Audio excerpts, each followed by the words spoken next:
What does a good teacher do?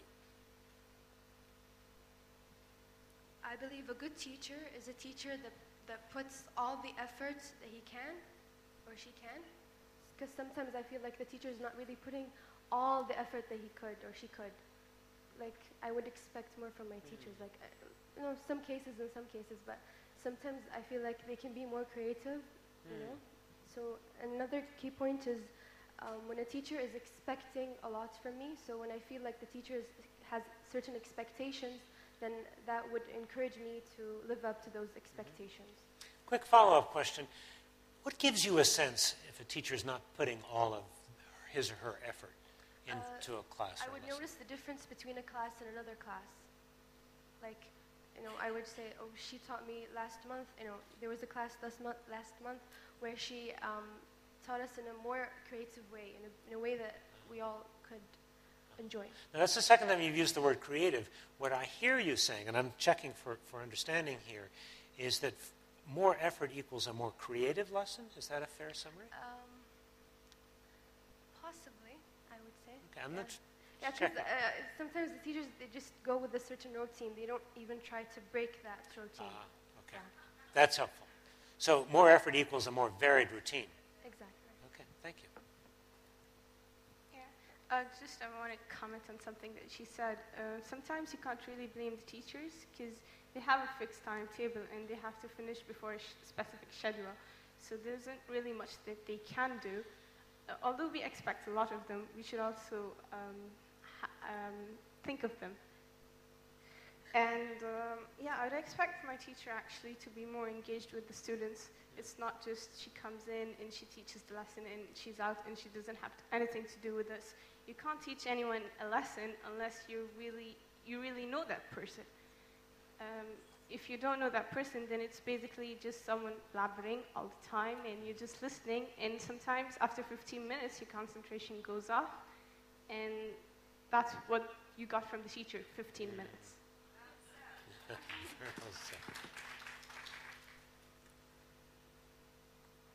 Okay, I really agree with that girl who said that basically a good teacher transforms you. That's the most important thing. I think that a good teacher will inspire you.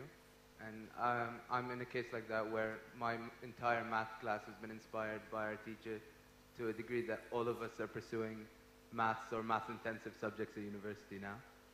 And I also agree with Sumaya when she said that a good teacher pushes you and challenges you and extends what you learn beyond the syllabus instead of sticking to something that will pass the exam but will not help you in the future. First of all, for a teacher to be a teacher, he needs to have a good deep background about the subject he's teaching. And he has to love the subject he is teaching as well. But not only the teacher should have knowledge about what he's teaching, but he should know how to treat and act with students. Because different students have or like different type of treating or receiving information. So some teachers actually know how to teach their students, know how to get to them, and know how to inspire them. And most importantly, a smile on the teacher's face will always make the class easier. So, Ferris, a quick follow-up question. If I heard you right, you mentioned three different things. A teacher who really knows their content, a teacher who loves their subject, and a teacher who's aware of how different students learn. Is that a right summary? If you were to pick just one that was most important, what would it be? Okay. Between a teacher who knows about his subject, loves his subject, and knows how to act with different students. I think most importantly in this way for a teacher is to know what he's teaching his students, because this is his main job. But even though I may choose this as the most important factor, I think you can't separate them from each other. A teacher should love his subject to know more about it, and should know how to treat students in order to be a teacher for that matter. Wonderful. Thank you for not letting me give an easy question to you. All right, we have the last question now. If there was one thing that could be changed in your school to improve learning for all students, what would that one thing be?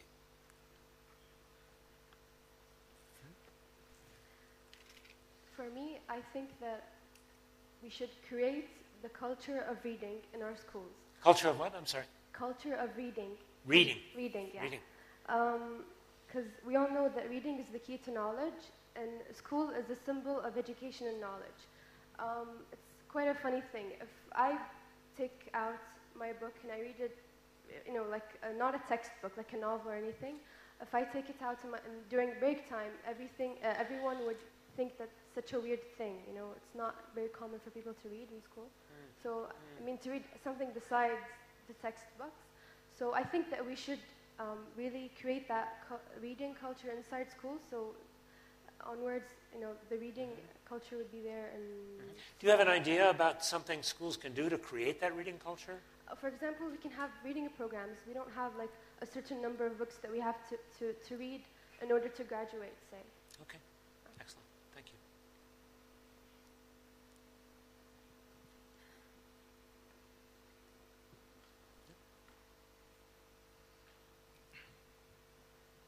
In my opinion, what should be changed in the schools, actually in government schools specifically, because in private schools they already do so, is that they should separate different levels of students, like A students, B students, C students, in different classes. Because what happens is that when you mix the students, although it has good points, like an A-level student could improve or help a B-level student and so on, but what happens is that an A-level student, putting him in a mixture with different levels will hinder his skills and will not give him way to improve beyond what he knows. While if you put him in a different class and teach him a higher and advanced subject, that would be way better. And for the B students, C students, and so on, it's always great to go over the basics and the startups of the subject before going deep, so they don't get lost, and so on.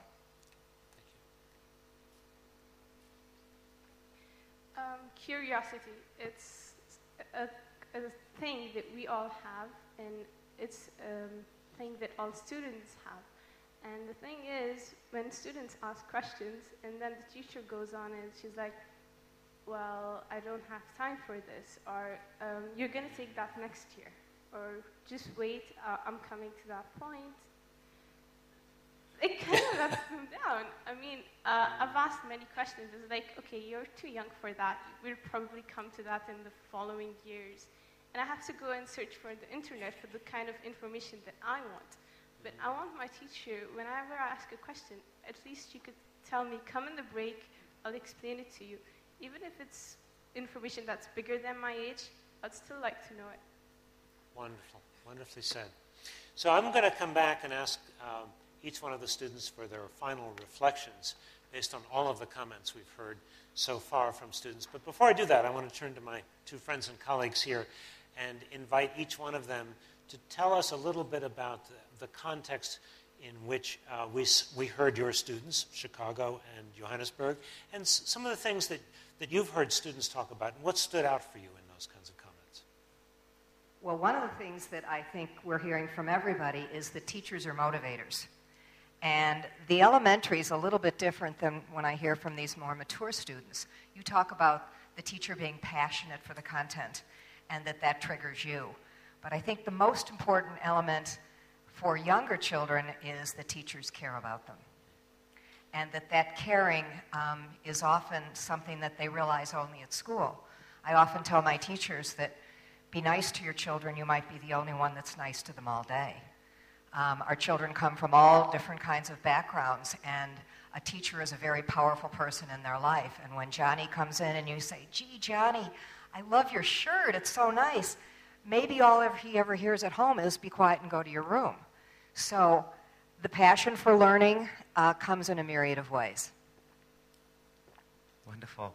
Thank you so much to these students, and it's very impressive to see the quality of students growing up in Bahrain. And it's really been incredible to hear from you.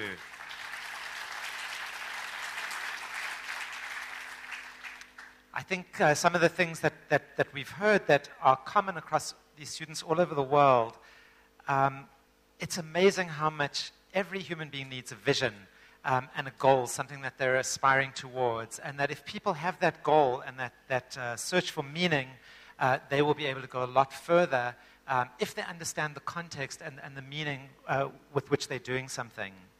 And I heard students saying that wonderful student in France, that funny young guy saying, that he just wants to do good. He wants to be part of everything. He wants to make a difference. But we even heard the students here in Bahrain saying, I want to serve my society. I want to serve my country. I want to serve humanity. I think that theme was coming through. And this is very important because a lot of schools are not allowing young people that opportunity to have a vision that is meaningful to them and noble to them and something that they feel my life is worth living and I want to be here every day. We heard certainly the importance of the basics in education. So I think the students have great clarity and wisdom. There has to be those basics, the mathematics skills, the language skills, etc. But over and above that, they were searching for things such as values and caring and continual learning and growth. And again, this is very important, is that if our education systems are unidimensional and it's purely intellectual-based education, we're going to end up with people who are just unfulfilled and unhappy. And something that really worried me that one of the Bahraini students said, which is exactly what happens in South Africa in spades, is students get demotivated in high school, they think education's not for me, and they drop out. And we have, hundreds of millions of people around the world who've dropped out of school. They end up in no man's land, and that can be laid at the door of educators who teach in these completely unidimensional ways. I think just the last few comments. The one is this issue of connectedness and a sense of locating themselves. If students can locate themselves and relate all knowledge to themselves and see how it is useful, and then how it connects them to the subject and to the rest of society, this is a common theme that is very important. So the students who are not enjoying school is where there's a great disconnectedness from their subjects. Another theme that I think was interesting is this theme about huge demands. The student in France was saying, they're there from 8 o'clock till 6 o'clock at night, how much stress it is, all these marks and tests and so on. And I think that this is coming across, is how are schools helping young people deal with stress and deal with all these demands that they have to cope with every day. And then just lastly, in the context of some of the South African students, which we deal with, is we have very, very strong teacher unions, and teachers will just go on strike, and it's probably similar in France as well and some other countries, but teachers will just go on strike for 1 month. And then the students are seeing their teachers do this, and so that's why one of the students was talking about effective systems in education. The strikes, the unions, etc. There's an unwritten curriculum. That's what the students are really learning. They're there to learn. Are the teachers there to really teach? And so this thing that every student is looking for is a teacher that cares for them, really wants to be there, is committed to teaching and to inspiring them to greater heights. So I think those are some common themes that certainly we can see around the world. Thank you. Did you care to add anything? I think everybody was talking about teamwork and the importance of teamwork, and there's something called today collective intelligence. It isn't just what you as individuals think, but when you work on a team, there's a whole different body of knowledge that's created, and that is paramount in the 21st century. We're talking about technology today, and it still comes back to the teacher. And you didn't talk about technology very much. It's those teachers that really drive you. And role models, we heard about role models, that parents are certainly an important influence, perhaps an aunt or an uncle, an older brother or sister. But the teachers keep coming back into that picture as well. That teacher always affects you. So we can never lose sight of the fact how much we need to have our teachers. Thank you. I love the one student that, I think it was one of mine, that talked about his ideas were important, that they could affect the world. And I thought that was one of grandeur, but that even an 8th grade student knows that he's important and could affect society and who knows what. All right, audience, it's your turn. What questions do you have for our students? Ask them a question. Where's the mic? Do we have a mic coming down? There it is. Raise your hand if you'd like to ask the students a question. Research shows that the person that raises their hand first has the highest self-esteem.